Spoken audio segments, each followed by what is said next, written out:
Bien, bienvenidos a todos. Vamos a iniciar en un par de minutos. Aquí ya tenemos a nuestra invitada del día de hoy. Ahorita regresamos con ustedes para explicar la dinámica de este ciclo y plática. Muchas gracias.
Ok, vamos a dar inicio, ¿vale, Paloma?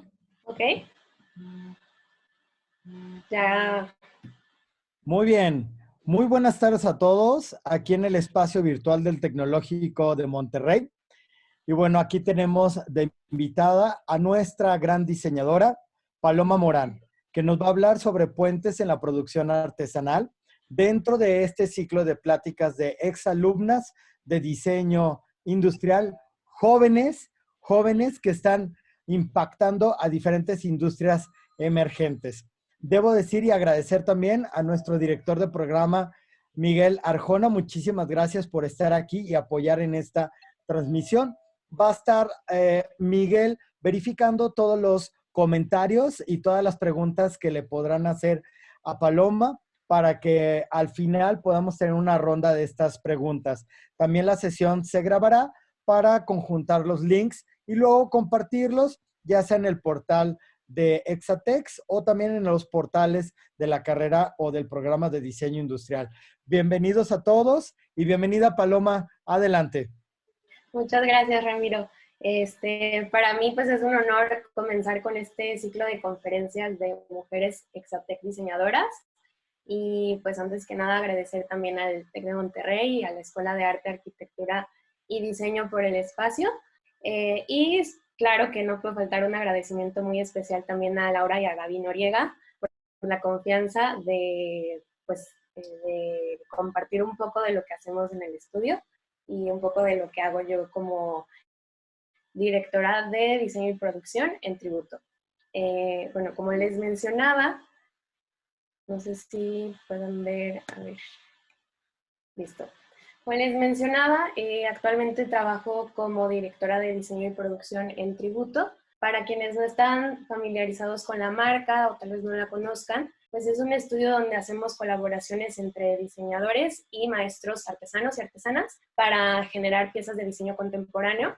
Es una colección bastante rica, bastante interesante, ya que algo que es muy peculiar de trabajar con procesos artesanales es que en el proceso de diseño, pues cuando tú comienzas a diseñar, no vas ya con un producto en mente, sino que primero tienes que entender la técnica, entender los materiales, entender las herramientas con las que cuentan las personas que van a producir los objetos, para después ver cuál es la salida ideal a esas técnicas y ver qué productos pueden salir de ello.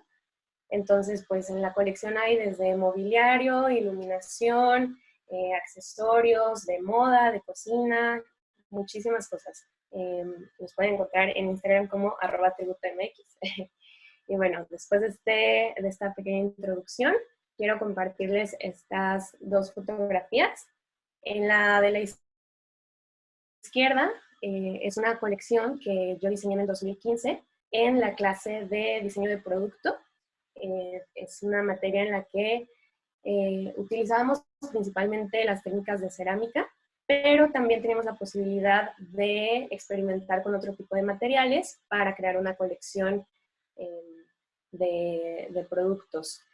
Y lo quise compartir porque creo que de todos los proyectos en los que trabajé durante mi carrera, ese es el que más se parece, el trabajo que hice en ese proyecto es el que más se parece al que hago actualmente, ya que tuve que recurrir a la búsqueda de proveedores, de artesanos, experimentación con materiales, experimentación de formas, y bueno, es todo lo que consiste en, pues es lo mismo que hago ahora en Tributo, pero ahora de manera profesional en el estudio.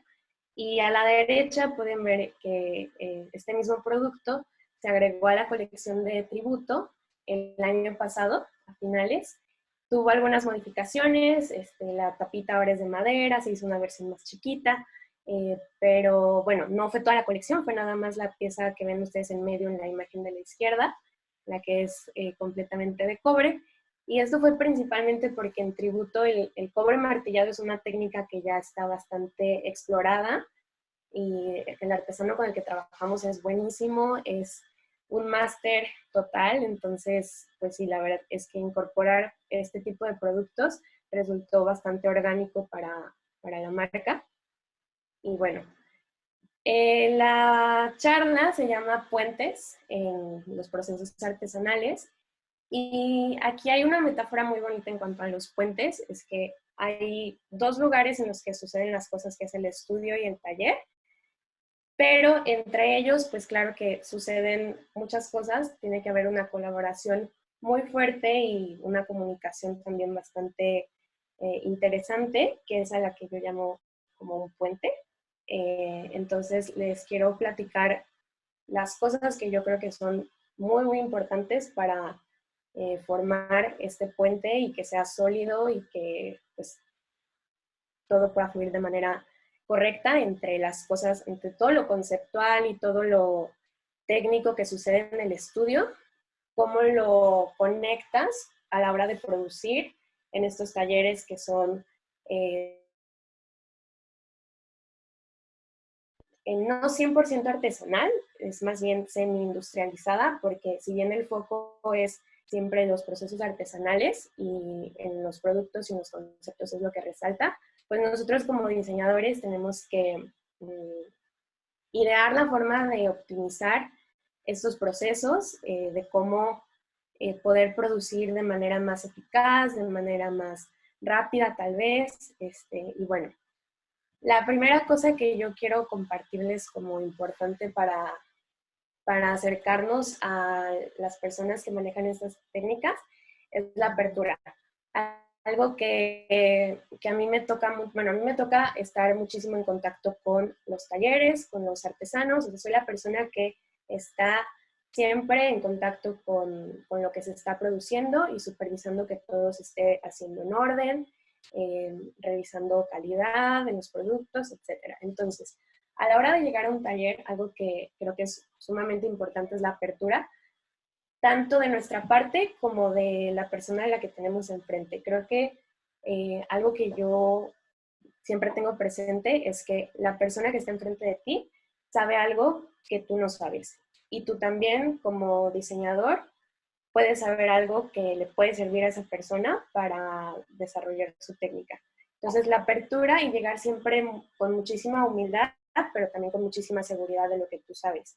Humildad para reconocer que pues, son personas que llevan con esa tradición artesanal desde hace décadas en la familia, que son personas que se volvieron expertas en su técnica, en el manejo de los materiales, que conocen muchísimo y que te pueden enseñar a ti muchísimo, pero también con la seguridad de que tú como diseñador o diseñadora, pues somos expertos en innovar, ¿no? Entonces, podemos nosotros siempre aportar algo y esto no se trata como de imponer una nueva manera de hacer las cosas, sino de que en colaboración se encuentre la mejor manera de resolver las cosas. La siguiente cosa es el diálogo, que tiene mucho que ver con el punto anterior. Siempre los puntos que les vaya poniendo van a tener una relación con los puntos anteriores. Y no significa que sea un camino, o sea, lo puse más en un círculo porque creo que son procesos que se están revisitando todo el tiempo y que una vez que llegas, pues, por decir así, al último, no significa que ya se acabó, sino que vuelves a revisitar esos lugares de volver a abrir tu mente para ver qué procesos puedes innovar o qué procesos pueden seguir. Bueno, el diálogo para mí es muy importante porque creo que al conocer a la persona, el vínculo en esta colaboración laboral se fortalece muchísimo. Cuando trabajamos con procesos artesanales, algo que también quiero destacar es que tienen que tener muy presente que son relaciones a largo plazo. Más adelante les voy a explicar por qué, pero no significa que no puedas ir con uno, después con otro y luego con otro, pero cada que vayas con un nuevo artesano va a ser empezar este vínculo y esta relación desde cero. Entonces, cuando estás ya trabajando con alguien, hay que cuidar y fortalecer esa relación para que pueda ser duradera y que no tengas que repetir estos procesos tanto. El diálogo para mí también es importante porque conoces acerca de los orígenes de las técnicas que manejan, o sea, llegas al taller y a lo mejor a veces no hay tanto tiempo para una conversación muy larga porque pues vas a hacer tu trabajo y tienes que revisar y recoger cosas, etcétera. Pero en la medida de lo posible también considero que es de suma importancia platicar con las personas así tal cual, preguntarles de dónde viene esa tradición, quién empezó en su familia o si alguien más le enseñó, quiénes fueron esas personas y por qué lo hacen, porque eso también les va a dar una pauta muy, muy grande para conocer qué posibilidades tiene el taller, también como qué tipo de herramientas tiene, qué tipo de materiales sabe manejar, qué otras técnicas sabe utilizar. Y esto en general, o sea, no es como solo en el barro, solo en el metal, etcétera, sino en todo. Entonces, bueno, el tercer punto es la colaboración y creo que es la etapa más fuerte de estos puntos y es darle el seguimiento a esta producción. Y me refiero a que una vez que vamos a hacer una pieza, cualquier pieza que ustedes se imaginan, cuando la haces por primera vez, pues hay que estar muy al pendiente de cómo se va a fabricar esa pieza, ¿no? Desde el principio, si, por ejemplo, el ejemplo más sencillo puede ser algo de barro o algo de cerámica, pues que tienen que hacer experimentación de los moldes, experimentación de acabado, de formas, etcétera. Entonces es una colaboración, es estar muy de cerca con las personas que están fabricando para hacer esta colaboración. Y aquí es donde normalmente surgen los problemas en producción, que si el molde estaba muy chico, que si la forma no quedó tal cual, que si tienen problemas con la temperatura, etcétera. Entonces ahí es donde entra nuestro ingenio de diseñadores para resolver y para indagar cuáles son las maneras para resolver estas cosas. Algo que nos dicen mucho en el estudio es buscar la manera de convertir los no en un sí. Y lo que yo hago mucho es a través de las preguntas, porque muchas veces hay personas que a lo mejor son bastante cerradas, que simplemente porque han hecho las cosas de cierta forma durante mucho tiempo, pues pueden ser como, pueden rechazar el cambio. Entonces, yo para hacer que las personas se sientan parte de este proceso, comienzo a preguntar, ¿no? ¿Y si le hacemos así? ¿Y si le ponemos esto? ¿Y si, no sé, o sea, muchas preguntas de ¿y por qué no? ¿Y por qué no? Porque muchas veces el no es tanto un no se puede, sino un no estoy seguro de cómo hacerlo. Entonces, por ejemplo, si te dicen, voy a seguir con el ejemplo del barro porque pues ahorita es el que se me ocurre como más sencillo. Si te dicen, no, pues es que no se puede hornear la pieza de tal tamaño y preguntas, oye, ¿por qué no? Bueno, pues porque en mi horno no cabe, entonces no es que no se pueda, sino es que tal vez tenemos que conseguir un horno más grande, ¿no? O sea, no se puede, no sé, no se puede esta forma porque mi herramienta no me da para hacer ese ángulo. Entonces, pues hay que buscar la manera de que esa herramienta o de transformar esa herramienta o crear una herramienta para que sí salga, ¿no? O sea, buscar estas opciones, o sea, y encontrar, indagar en la razón de las que, la razón por la que las personas te estén diciendo que no y no quedarte simplemente con la primera respuesta de que, bueno, no se pudo, sino pues sí, cuestionarte el por qué no y entonces empezar a buscar soluciones de por qué sí, cómo sí se puede, ¿no? Este, el cuarto factor que yo considero muy importante para construir este puente es el tiempo. Creo que la maestría del tiempo pues es incomparable y es lo que les comentaba hace rato del por qué establecer relaciones a largo plazo. Y es que pues siempre está el factor humano o sea, las piezas no van a ser perfectas porque están hechas por las manos y siempre hay un factor humano de un error, no sé, algunos detalles que no van a ser 100% perfectos, pero conforme pasa el tiempo, conforme las personas van adquiriendo esta habilidad, ¿cómo se dice? Pues sí, las manos se van acostumbrando, van adquiriendo destreza, etcétera, pues es algo muy, pues que solo el tiempo lo va a dar, solo el tiempo y la práctica y estar haciendo la pieza una y otra vez es lo que va a dar esta maestría. Entonces, a eso me refería hace rato con que cuando ustedes empiecen a trabajar con un artesano o artesana, cuiden mucho esa relación para que siempre puedan volver a ese lugar a seguir continuando con la colaboración y no tengan que ir a buscar otro lugar y empezar este proceso de nuevo de explicar tus piezas, explicar eh, cómo se fabrican y bueno, nos va a ahorrar también muchísimo tiempo. Hay ocasiones en las que por diversas razones se tienen que cambiar los proveedores y bueno, es muy importante tener en cuenta estas cuatro cosas.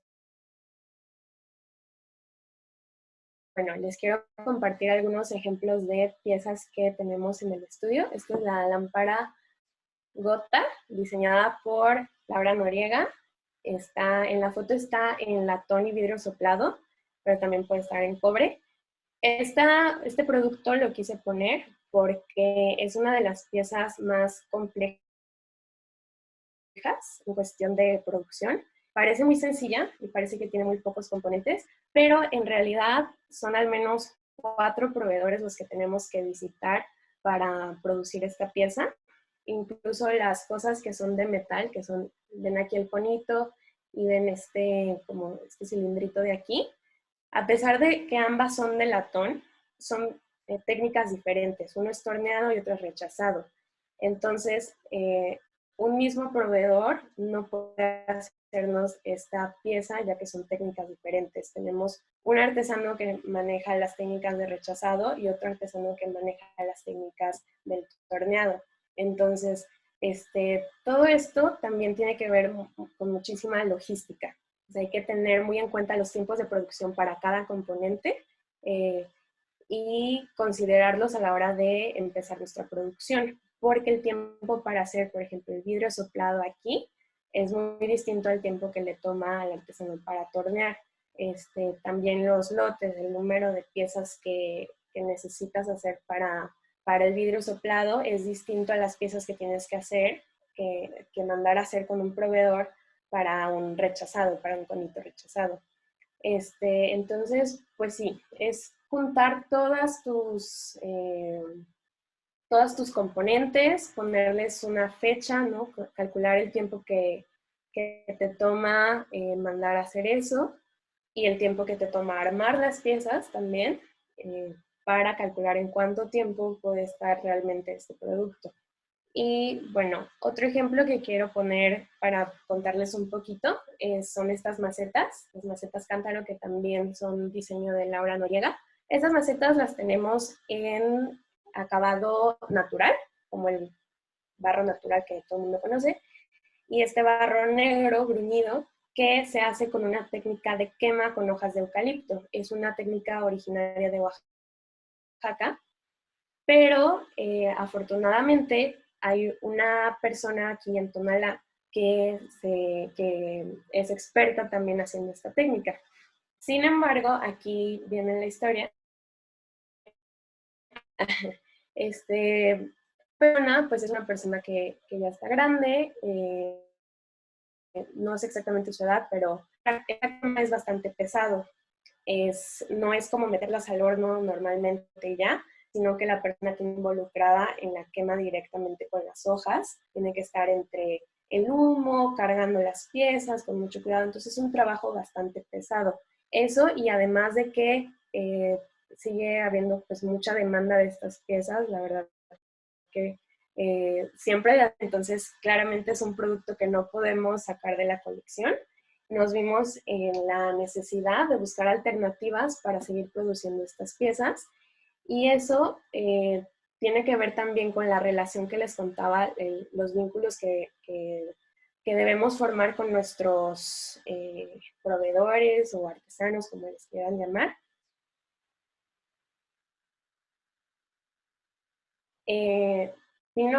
¿Y por qué no esta persona le enseña a alguien más? Sabíamos que era la única familia en Tonalá que hacía el barro negro y por eso tenían como algo de especial. No estábamos seguras si iban a querer compartirlo, pero se los planteamos y aceptaron muy contentos, la verdad, de que esta técnica no se perdiera y de que, pues sí, pudieran seguir compartiendo este conocimiento. Entonces comenzó la búsqueda de una persona que quisiera aprender esta técnica. Como les comentaba, a veces las personas pueden ser un poco cerradas y si cuando les presentas algo nuevo, no puede que no sea tanto de su agrado. Entonces, buscamos con muchísimas personas que hacen barro, preguntamos si estarían interesados en aprender. Muchas personas nos dijeron que no, algunos que sí, pero cuando les explicábamos el proceso, pues ya nos dicen que no. Entonces seguimos buscando y buscando hasta que encontramos otro artesano que muy contento y muy emocionado nos dijo que sí quería aprender. Y lo más chistoso de esto es que estas piezas se hacen en molde y son bruñidas, es decir, tienen este brillo especial que tiene el barro que se le da con una piedra. Y el artesano que nos dijo muy emocionado que sí quería, trabaja el torno, no trabaja los moldes casi, y nunca había hecho barro bruñido. Entonces, eso iba a ser un reto también para él, para aprender desde cero una técnica completamente distinta, a pesar de que ya conocía del barro, pues iba a ser retador también. Entonces, la verdad es que tuvieron la mejor disposición todos para aprender. Conseguimos equipo de seguridad porque, como les comentaba, es una quema que se hace directamente con las manos, entonces pues se necesitan guantes, se necesita un overall, lentes, etcétera. Entonces le llevamos el equipo, organizamos ahí las sesiones de enseñanza del otro maestro artesano y pues nos llevamos una muy grata sorpresa al ver que en las primeras pruebas le quedaron muy, muy bonitas estas piezas y también pues muy contentos nosotros de saber que sin problemas vamos a poder seguir produciendo estas piezas que son muy bonitas y que tienen una técnica súper interesante. Y bueno, algo que también quiero compartir con ustedes es que más allá de ser como una moda, porque de un tiempo para acá creo que el diseño combinado con técnicas artesanales tuvo mucho auge y muchas veces se ve pues nada más como una tendencia o como una moda, pero más allá de ser un producto que esté como in o que esté en tendencia, es muy importante entender que tiene unas repercusiones económicas, sociales y ambientales súper importantes y que nosotros como diseñadores en esta época tenemos la tarea muy grande de cuestionar todos nuestros procesos y todos los materiales que estamos usando para ver si realmente están siendo, están impactando de manera positiva en nuestro mundo, ya sea en el ámbito económico, social, ambiental. La artesanía proviene normalmente de familias que tienen esta tradición desde hace décadas y ha sido su fuente de ingreso desde hace muchísimos años. Entonces, el seguir empleando estas técnicas significa una fuente de ingresos para ellos, una fuente de trabajo. También tiene que ver con lo ambiental, ya que venta nunca produces lo que no necesitas. Algo que producciones masivas de millones y millones de piezas al mes, de muchas cosas, y plástico, y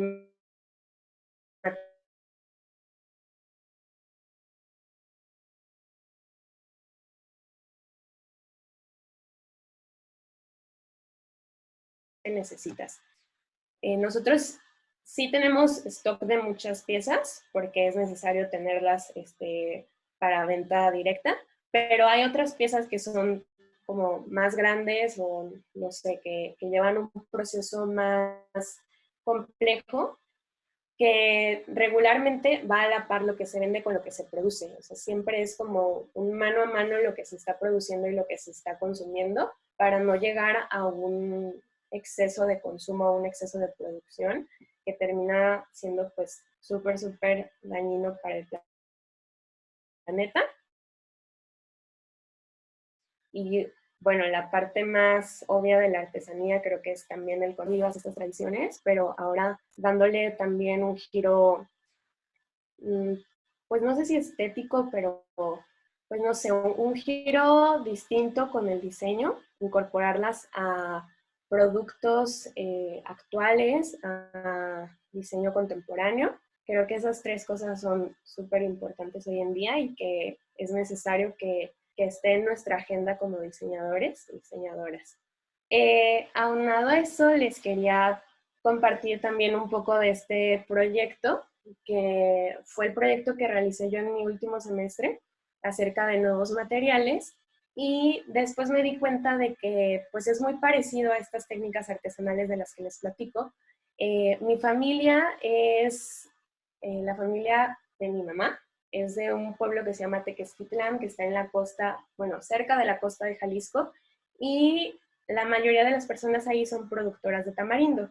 Mi familia sí hay muchos productores de tamarindo, entonces, la verdad que no fue como que yo me hubiera puesto a investigar mucho del tamarindo y así, sino que fue como algo muy natural, muy, o sea, que es quizá un material que yo he visto toda la vida y que dije, bueno, algo se puede hacer con esto, ¿no?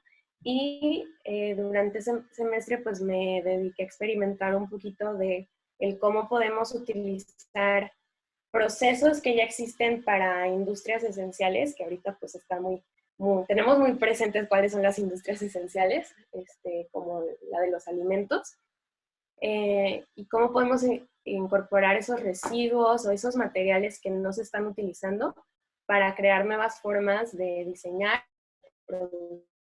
Lo que me gustaba mucho de esta fibra es que se utiliza un proceso que ya existía en esta industria alimenticia, ¿no? El hacer la pela de la cáscara de tamarindo y quitarle como estas venitas, estas vainitas, es un proceso que ya se hace. Y todos estos pelitos que ven aquí son hechos. O sea, literalmente es algo que tiran, es algo que nunca has utilizado para otra cosa, que más bien se considera que estorban en la pulpa. Entonces se desecha. Material muy, muy resistente. Es delgada y muy flexible. Aquí la tengo, si la pueden ver. Pero es al mismo tiempo súper resistente. O sea, es muy resistente. Entonces, lo que yo fue experimentar para ver de qué manera material. Claro que intenté tejerla. Eso fue la primera opción que se me vino a la mente y la que todo el mundo me dice, ¿por qué no la tejes? Pero la realidad es que es muy difícil, no siempre son tamaño, o sea, y no son muy grandes tampoco. Hay de este tamaño, hay unos mucho más chiquitos.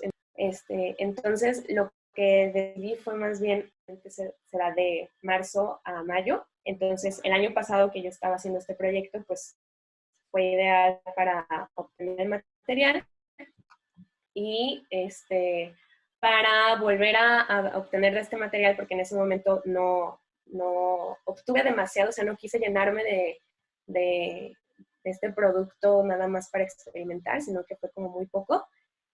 Ahorita está otra vez la cosecha, lamentablemente por el tema de la pandemia, pues no es tan fácil para mí moverme para allá e ir a conseguirlo. Pero bueno, les digo, tengo familia allá, mi hermano está allá, entonces pues les encargué muchísimo este material para que me lo guarden para cuando pueda volver a ir por él o que ellos vengan y seguir experimentando. Pero bueno, aquí lo que yo quiero resaltar mucho es que los artesanos desde hace muchísimos años han trabajado con los materiales que tienen a su alcance, con las piedras, con los metales, con las arcillas, todo es lo que ellos encuentran en su entorno. Pero ahora estamos también en una época en la que tenemos que volver a esa manera de pensar, de aprovechar lo que tenemos al alcance, pero no solo eso, sino pensar en qué cosas no están siendo aprovechadas y que tenemos a nuestra disposición para poder utilizarlas. Como les decía, esto es un material como que resultaba como muy familiar para mí por todo este tema que pues toda mi infancia yo vi tamarindo por todas partes. Pero incluso si no crecieron como en un contexto rural o en un contexto que tuviera plantas o sembradíos, etcétera, en nuestras mismas casas hay muchísimos materiales que estamos desechando, muchísimos desperdicios. En las ciudades también hay muchísimas cosas que podemos aprovechar y que podemos repensar y volver a estos procesos artesanales, ¿no? Dejar de lado un poco esta producción masiva y monstruosa para repensar cómo podemos hacer para que con esta producción un poco más lenta, que puede parecer un poco más lenta, pero en realidad lo único que indica es que es la producción que se necesita y no una sobreproducción, pues cómo volver a ella y cómo diseñar pensando en este tipo de procesos y este tipo de materiales. Y bueno,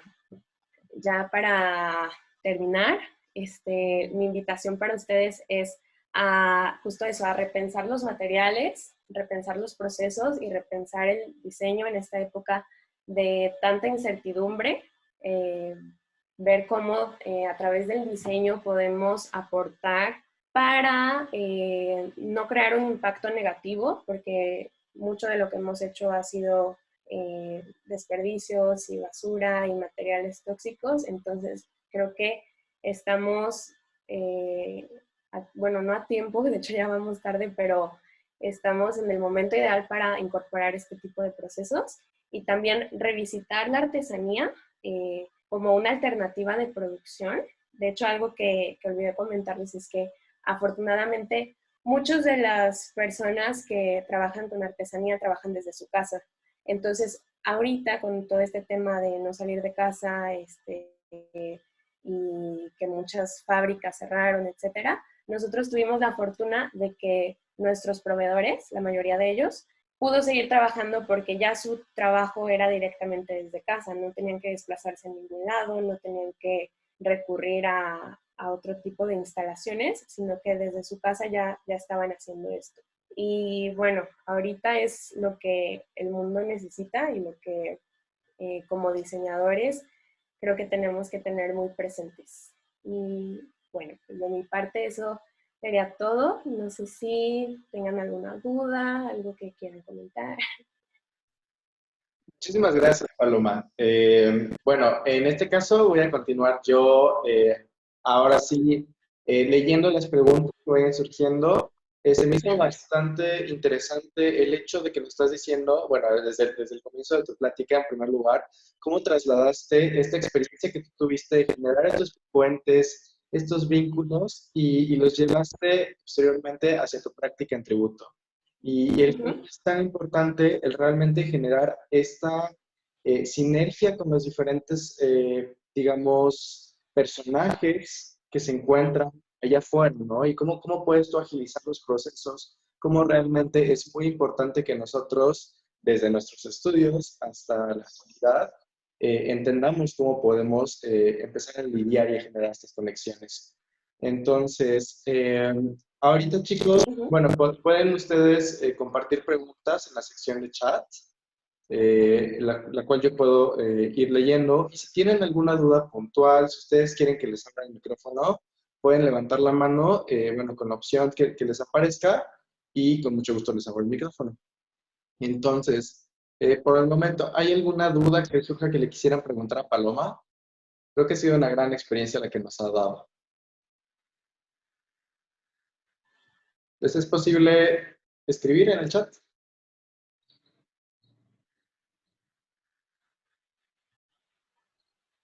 A ver, vamos con la primera pregunta de Diana Barroso. ¿Cómo se puede hacer un acuerdo de trabajo entre el estudio y los artesanos? Ya que muchas veces ellos tienen su propio taller o pedidos aparte. Llega a ser difícil coincidir en tiempos. No sé si para que aparten tiempo para un estudio de diseño se les podría ofrecer un contrato, un sueldo mensual o un trabajo de tiempo completo.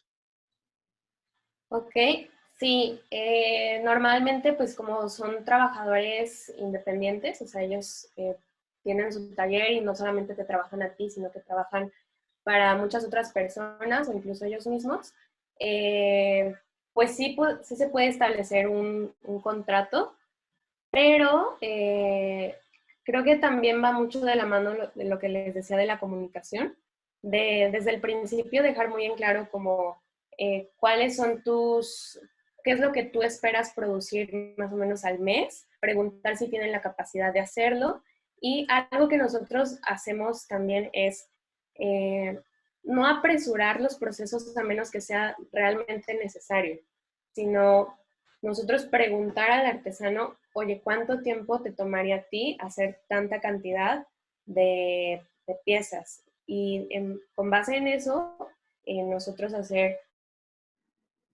nuestra comunicación a los clientes de, oye, ¿sabes qué? Va a tardar tanto. Creo que algo que deben entender es que el proceso artesanal pues siempre es un poco más tardado que otro tipo de procesos. Y bueno, cuando es necesario, pues sí, hay que tener una buena comunicación con ellos y si les surge mucho, pues simplemente ser muy honestos y decirles, ¿sabes qué? La verdad es que sí tengo una urgencia y evaluar las posibilidades, pero siempre va a ser mediante el diálogo. Platicar con ellos si es posible, si los tiempos para ellos son factibles y si a ti te funciona. Es una cuestión de entendimiento de ambas partes. Claro, y desde luego más porque en estos procesos artesanales, pues sí se ve muy distinto a los procesos industriales, ¿no? Tiene este factor un poco más humano al momento de negociar, al momento de calendarizar y quedar en acuerdos, ¿no? Entonces, creo que es un acercamiento muy interesante desde el punto de vista de generar diálogo. El diálogo es el que nos va a ayudar a generar como esta administración del mismo proyecto como tal. Bueno, continuamos con Dafne Hidalgo. Nos pregunta, ¿cuáles fueron las cosas que se pueden hacer con esta fibra de tamarindo? ¿Hay algún otro material reciclado con el cual hayas experimentado? No he experimentado todavía con otro material. Bueno, con, ¿cómo se llama? La pulpa como de, o sea, como el papel, como simplemente en papel maché, pero pues eso es algo como muy convencional que creo que todo el mundo ha hecho hasta de chiquitos. Pero desde eso se pueden hacer cosas. Eh, con esto, perdón, me preguntaste de los usos o de qué? Ok. Sí, ¿cuáles fueron tus Los usos, pues todavía es un poquito una incógnita. Lo que estoy queriendo como descifrar es cuál es la manera más adecuada de darle forma a esto, porque hasta el momento yo lo que he logrado es hacer como este tipo de plancha, que, bueno, en mi proceso de conceptualización, los productos que salían de esto eran como mamparas, ¿no? Mamparas o paneles, todo era muy plano, pero también he visto como maneras de hacer esto algo como con un poco más de volumen y para eso necesito resinas, que lo que yo quiero hacer es no utilizar resinas industriales, sino resinas naturales, de pino o de algo, pero pues tengo que hacer experimentación con eso, todavía no lo he hecho. Y bueno, hasta el momento son cositas así como más planas. Claro, desde luego. Y bueno, es bastante interesante y qué bueno que lograste tomar esta inspiración de algo tan cotidiano para ti, ¿no? Creo que es uno de los factores que nos interesó bastante, que fue, no tienes que irte lejos, no tienes que realmente alejarte demasiado para encontrar esta fuente en la que puedes experimentar. Bueno, seguimos con la siguiente pregunta de Doménica Verduga. En tu experiencia, ¿has trabajado con artesanos que no cumplan con los estándares de calidad que les prometieron? ¿Cómo resuelven ese problema? Sí, sí ha pasado muchas veces.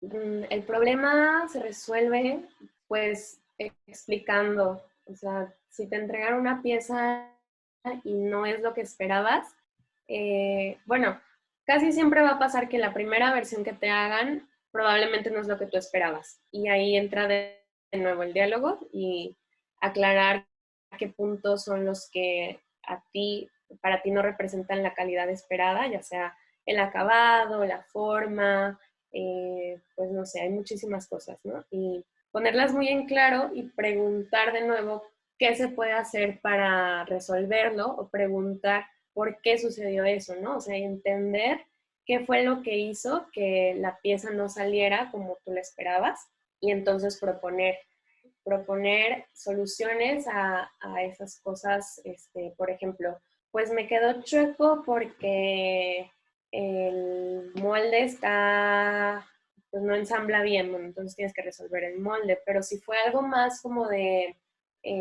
algo que ya no tuvo que ver con algo técnico, sino con algo que fue más de las manos, bueno, entender también hasta qué punto puede haber tolerancias en esas cosas.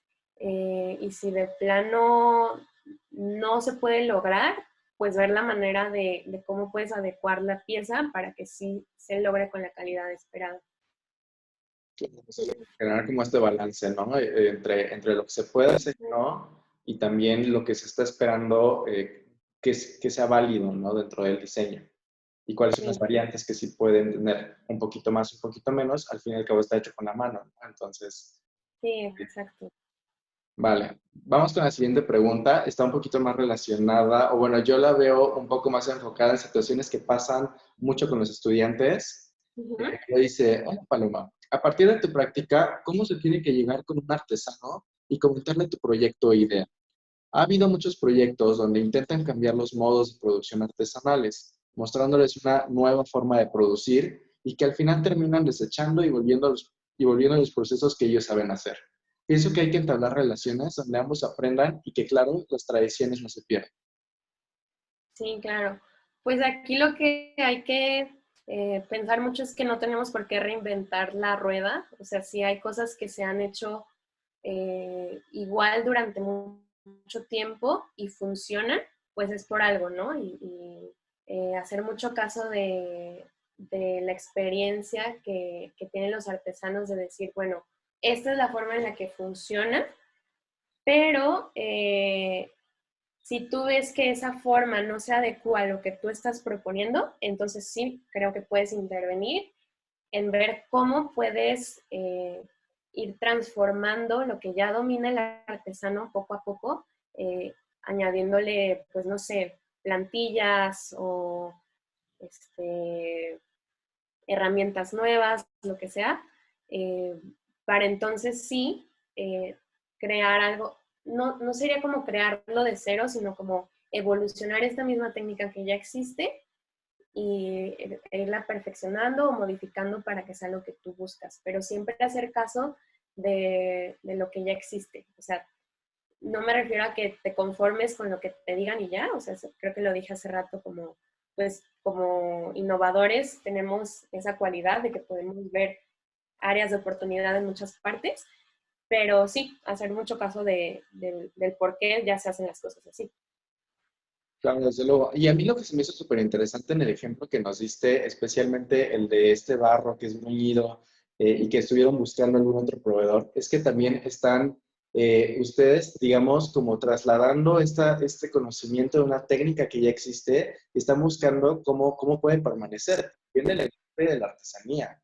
Y es súper interesante el cómo realmente ustedes están teniendo como esta labor, digamos, también moral, de que al final tenemos que permanecer con técnicas, tal vez por una necesidad, digamos, comercial, pero al fin y al cabo es en el beneficio de todos. Sí, Entonces, es claro. bastante interesante. Ujú. Sí, así es, porque, bueno, esta técnica, como les comentaba, es originaria de Oaxaca, entonces ahí hay varias personas que todavía trabajan con esta técnica, pero aquí en Jalisco, pues por no ser endémica, sí, o sea, no es fácil encontrar a alguien que lo haga y tener una persona que sepa dominar esta técnica, pues es súper valioso para nuestra ciudad. Entonces, pues hay que aprovecharlo y si se puede compartir ese conocimiento, pues también aprovechar eso.